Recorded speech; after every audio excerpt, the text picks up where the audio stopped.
Olá pessoal, eu sou o professor Bruno Baceto e nós estamos aqui vendo nesses vídeos um pequeno curso de eletrônica. Nessa videoaula em particular nós vamos falar sobre os materiais semicondutores. Nós vamos ver as principais propriedades dos semicondutores, dos materiais que estão relacionados com a física do estado sólido, para que na próxima aula a gente comece a ver os diodos semicondutores, as junções de semicondutores. Então o que nós vamos ver nesse vídeo essencialmente vão ser as propriedades elétricas dos materiais e em particular as propriedades elétricas dos materiais semicondutores. Nós vamos ver o que são portadores de carga e o que é o processo de dopagem que é usado para produzir os materiais semicondutores que nos interessam, que são os materiais do tipo N e P. Nós vamos ver o que é condutividade, mobilidade e nós vamos ver o que a temperatura vai ter com relação a tudo isso. Então, vamos lá! Considerando o que nós vamos estudar aqui, os elementos, os materiais sólidos. Considerando aqui as propriedades elétricas dos materiais sólidos, o que são as propriedades elétricas, né? Como que esses elementos vão reagir com relação à corrente elétrica quando houver um campo elétrico aplicado nesses materiais. Nos materiais sólidos, somente as cargas negativas, os elétrons, podem se movimentar. É diferente, por exemplo, dos gases ou dos líquidos, em que podem existir íons, ou seja, moléculas que tenham cargas elétricas e que possam se movimentar. Então, no caso dos sólidos, somente os próprios elétrons são as únicas partículas, são as únicas coisas que conseguem se movimentar de um lugar para outro, portanto, formar uma corrente elétrica. As propriedades que nós já conhecemos, que vão diferenciar os materiais que são isolantes dos materiais que são condutores, nós já sabemos que os materiais isolantes não permitem a passagem de corrente elétrica quando aparece um campo elétrico, e o material condutor, ao contrário, uma vez que tem campo elétrico, tem corrente. Do ponto de vista atômico, do ponto de vista interno da substância que compõe o material, isso se deve a este fenômeno que nós estamos vendo aqui. Então, cada um desses risquinhos que nós estamos observando aqui representa um nível de energia dos elétrons que compõem esse material. Cada um desses níveis que vocês estão vendo aqui são níveis eletrônicos. Os elétrons que têm uma determinada quantidade de energia. Então, todos os elétrons eles têm que ter um nível de energia específico e eles vão se distribuir nesses níveis ou camadas eletrônicas. Quanto mais energia esses elétrons estão, mais longe do núcleo do átomo eles vão estar. Então, esses níveis de energia pretinhos dessa figura, eles estão muito mais próximos do núcleo do átomo e são internos, vamos dizer assim, ao átomo. O último nível de energia ali é o que nós vamos chamar de banda de valência, e os elétrons que têm a maior quantidade de energia desse material são aqueles elétrons que estão mais longe do núcleo do átomo.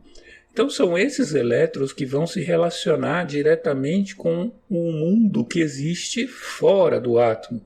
Então com outros átomos, com outros elétrons, com outras partículas, e justamente são esses elétrons que vão ser responsáveis por todas as propriedades elétricas, térmicas e químicas desse material. Então você pode ver que no caso do material isolante existe uma grande distância entre a energia dessa banda de valência e o que nós chamamos de banda de condução.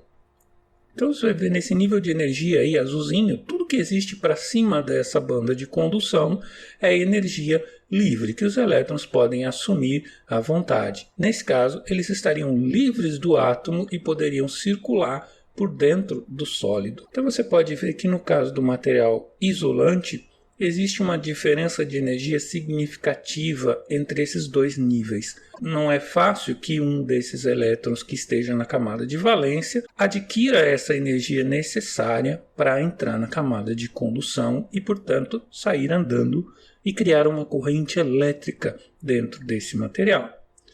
Já no caso de um material condutor, você pode ver lá que a nossa camada de valência já está dentro da própria energia de condução, ou seja, a nossa diferença de energia de condução, o EG, ele é menor do que zero. Eu não preciso de energia nenhuma para que esses elétrons deixem o átomo. Então isso vai ser chamado de um material condutor. O que nos interessa particularmente nesse curso de eletrônica é alguma coisa que está no meio dessas duas propriedades. Então, isso que nós chamamos de um material semicondutor, na verdade, ele vai ser um material isolante. Você vê que existe uma energia de condução que não é negativa, mas essa energia é inferior a 5 elétron-volts. Essa é uma definição que vai permitir estabelecer o que é um isolante. Todo material que tiver essa energia de condução superior a 5 elétron-volts vai ser um material isolante. Quem tiver essa energia inferior a 5 elétron-volts maior do que zero vai ser um semicondutor, e o condutor é aquilo que nós já vimos. Esses materiais semicondutores eles são interessantes porque nós podemos fazer alguma coisa especial com esses elétrons que estão na camada de valência, de tal forma a deixá-los na camada de condução conforme a nossa necessidade. Vamos ver um exemplozinho aqui com esse nosso espectrograma, né? O espectro de um elemento químico que é o zinco. Então vocês estão vendo que essas raias, essas listrinhas coloridas, elas correspondem aos elétrons nos seus determinados níveis de energia que estão distribuídos nas camadas de um átomo de zinco. Então você pode ver, por exemplo, que a camada mais longe do núcleo do átomo, que é aquela que tem mais energia, aquela que está lá no final, é o que nós chamamos de camada de valência.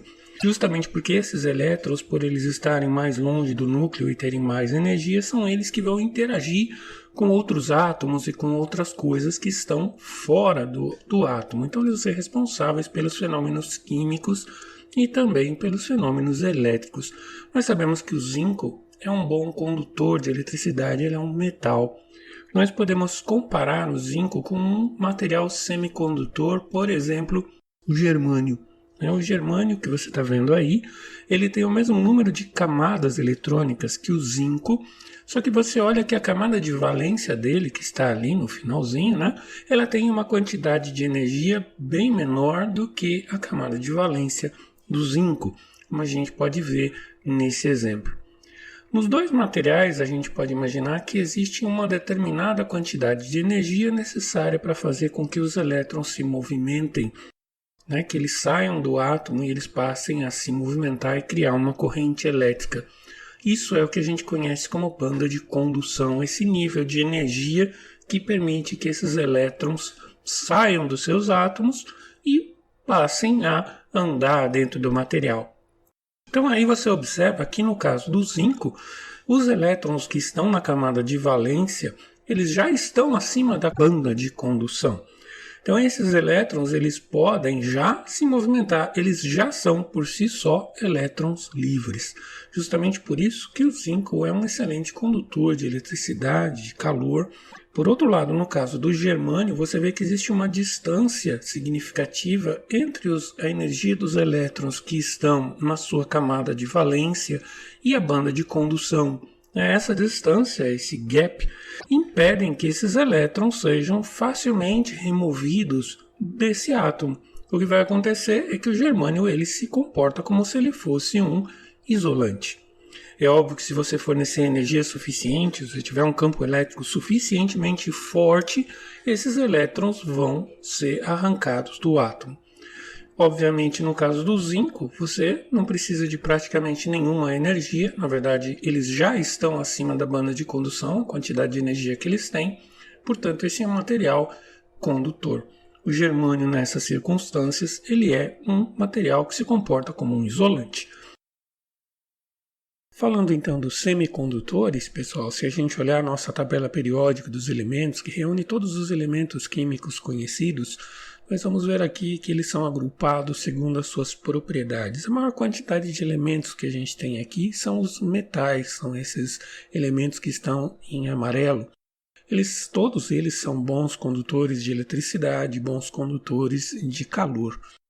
Do lado direito aqui, nós vamos encontrar esses outros elementos de cor diferente que estão ali chamados de semimetais. Eles estão aqui nesses verdinhos que estão aqui, separando os não metais e depois os halogênios e os gases nobres.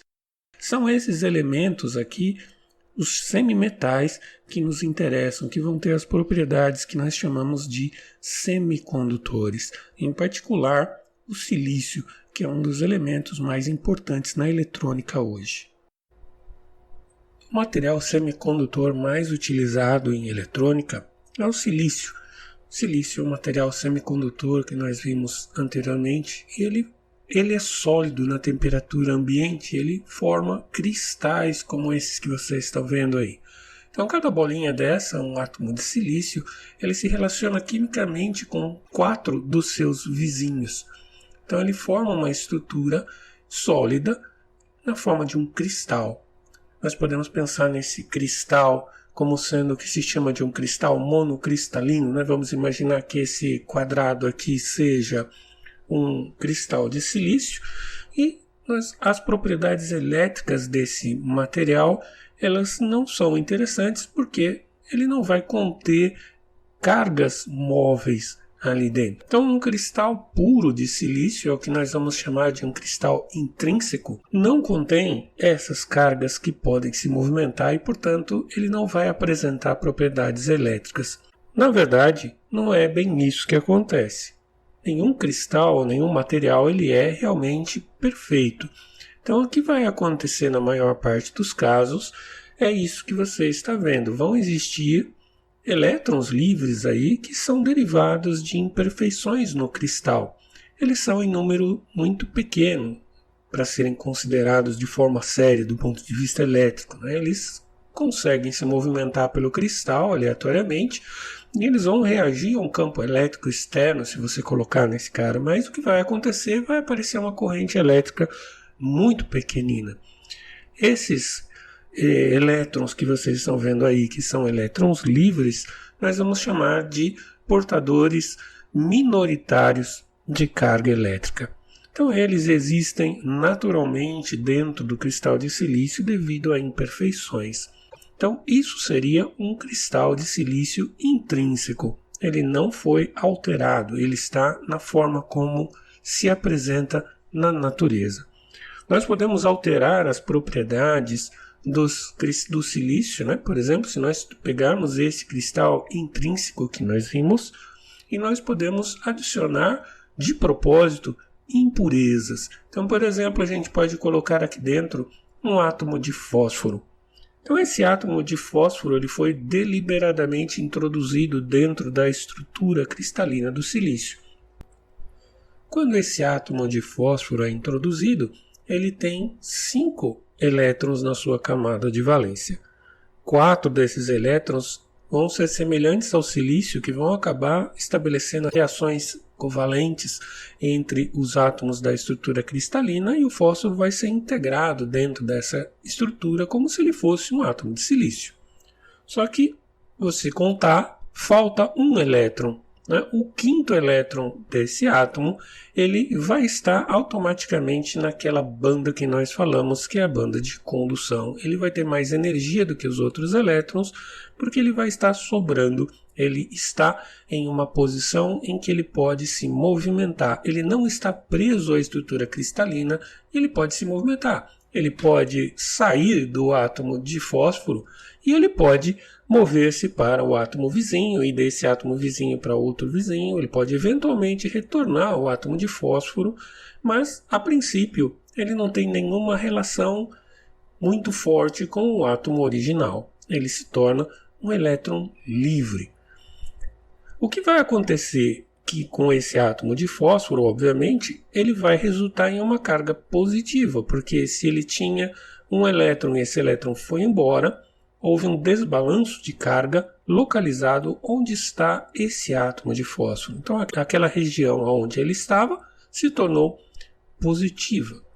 Então, eu tenho uma carga positiva que está fixa, ela está presa dentro da estrutura do cristal, e eu tenho uma carga negativa, que é esse elétron que está livre e pode se movimentar por todo o cristal. Perceba que do ponto de vista do cristal, há um equilíbrio de todas as cargas. Eu tenho uma carga positiva que eu introduzi e uma carga negativa que está circulando pelo material livremente. Então, esse é um material em que nós alteramos quimicamente e provocamos uma alteração no seu comportamento elétrico. Esse processo é chamado de dopagem.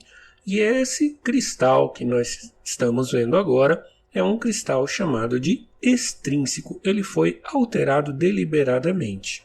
Outro tipo de alteração que a gente pode fazer no nosso cristal de silício intrínseco, ao invés da gente fazer essa dopagem usando fósforo, a gente pode usar outros materiais diferentes e conseguir outros tipos de propriedades elétricas diferentes. Outra coisa que a gente pode fazer é colocar, por exemplo, um átomo de boro dentro dessa estrutura de silício. O que vai acontecer de diferente? O átomo de boro ele vai ter 3 elétrons na sua camada de valência. Lembra que o fósforo tinha 5. O boro tem 3, ou seja, 1 a menos do que o silício. Então o que vai acontecer? O boro vai entrar dentro da estrutura cristalina do silício com apenas 3 ligações covalentes. Ele vai ficar faltando uma perna dessas ligações. Um dos átomos vizinhos vai ficar com um elétron sobrando. Esse elétron vai ficar com uma energia alta. Nessa posição onde está o boro, vai haver uma posição de energia mais baixa, porque tem um elétron faltando. Essa posição de energia mais baixa, ela é extremamente atraente para os elétrons que estão por perto. Os elétrons eles morrem de vontade de pularem nessa região que tem menos energia. Essa região nós vamos chamar de uma lacuna, é um buraco. Existe um buraco na estrutura eletrônica do cristal devido a essa falta desse elétron. Então aqui vai acontecer de forma muito semelhante ao que aconteceu com o fósforo, os elétrons vão poder se mover para dentro dessa lacuna que está sobrando no átomo de boro. Então essa lacuna ou esse buraco ele tende a ser preenchido e ele vai funcionar como se ele fosse um buraco que caminha dentro da estrutura cristalina. Porque, na verdade, o buraco não anda, obviamente, o que anda são os elétrons que entram dentro dessa lacuna.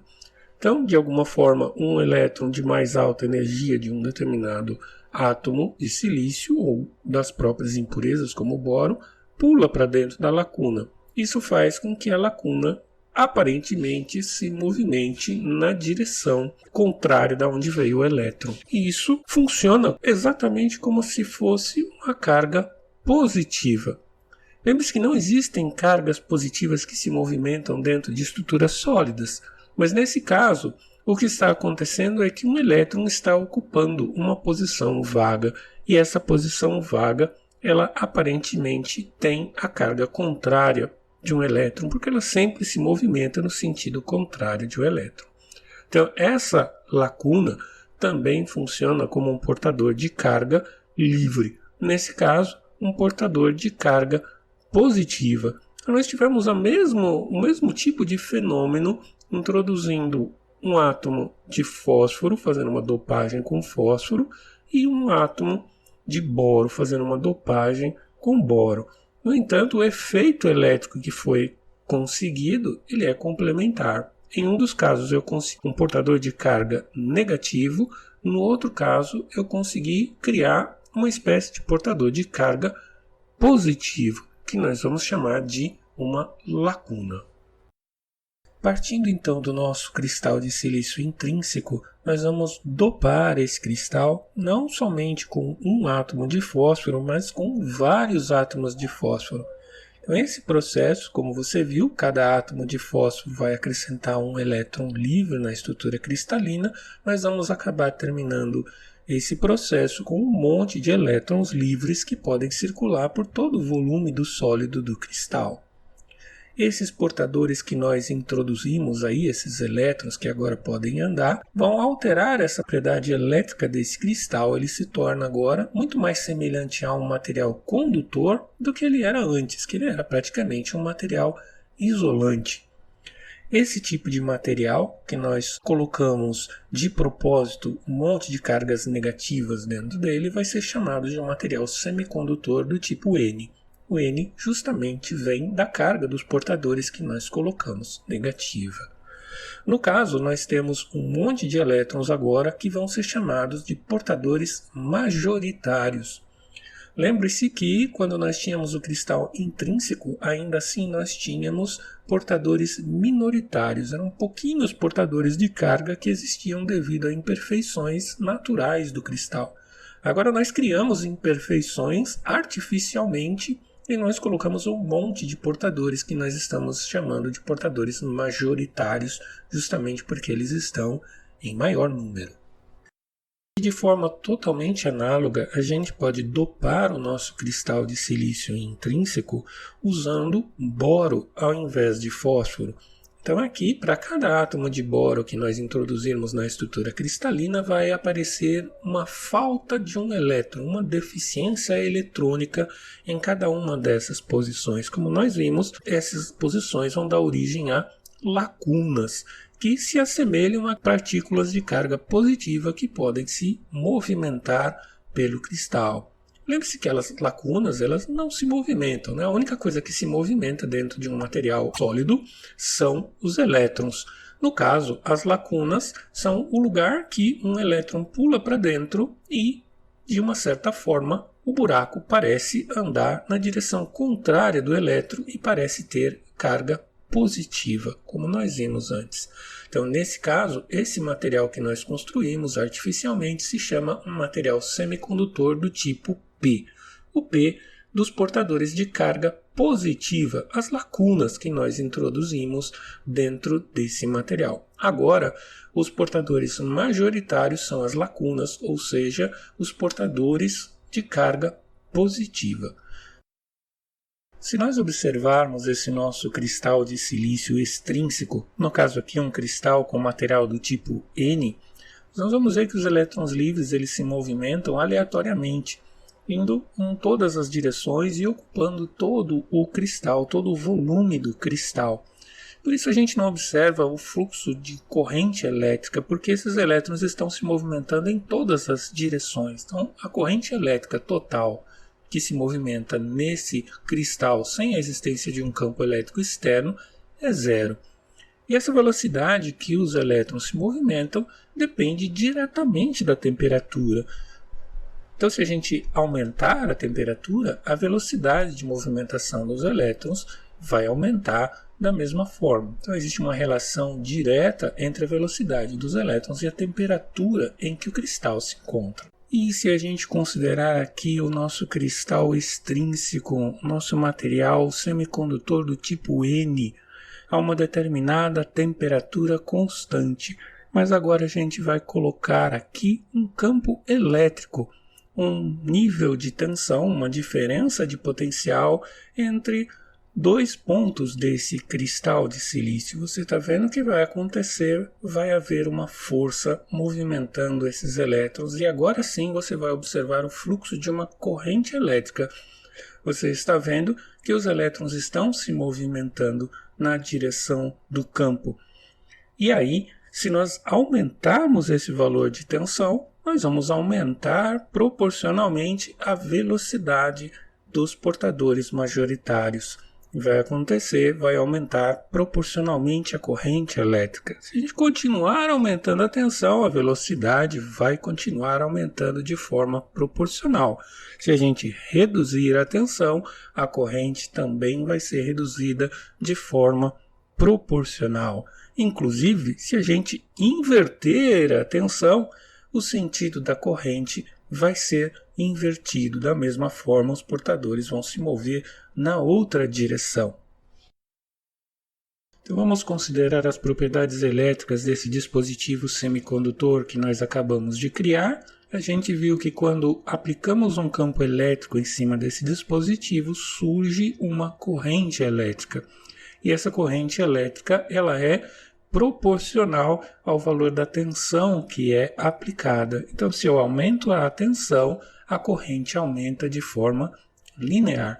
E a gente viu também que esse dispositivo não tem polaridade. Quando a gente inverte a tensão, o que acontece simplesmente é que os portadores de carga mudam de direção e começam a correr na direção oposta.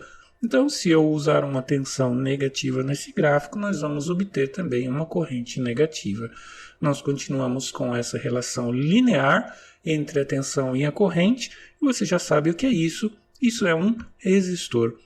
Então, essa propriedade elétrica é a mais importante que nós observamos nesse dispositivo que nós criamos. Tanto faz se nós estamos falando de um dispositivo com material do tipo N ou um dispositivo com material do tipo P. A princípio, o comportamento deles vai ser exatamente equivalente. A única diferença é que, em um caso, os portadores majoritários vão se mover em uma direção, no outro caso, na direção contrária. Então, se nós considerarmos que esse cara funciona como um resistor, nós já conhecemos a relação que permite calcular a resistência de um sólido como sendo proporcional ao comprimento desse sólido e inversamente proporcional à área desse sólido. Quanto maior o comprimento, maior a resistência. Quanto menor a área, maior a resistência também. O outro elemento que falta nessa nossa fórmula é a condutividade, que depende justamente do material. Para cada tipo de material vai ter uma condutividade diferente.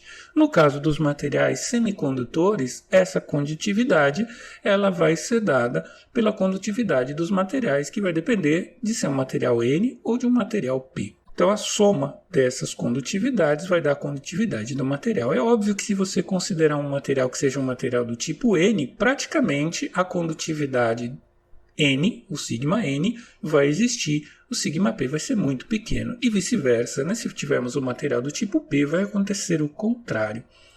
Essa condutividade ela pode ser expressa através de uma expressão que inclui dois elementos importantes do nosso material. O primeiro é a concentração. Quanto mais intensa for a dopagem do material, ou seja, quanto mais portadores existirem nesse material, ou seja, concentração de elétrons ou concentração de lacunas, maior vai ser a sua respectiva condutividade.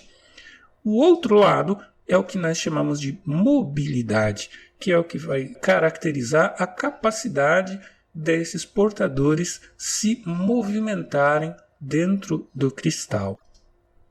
A mobilidade dos portadores de carga, ela é uma função da temperatura.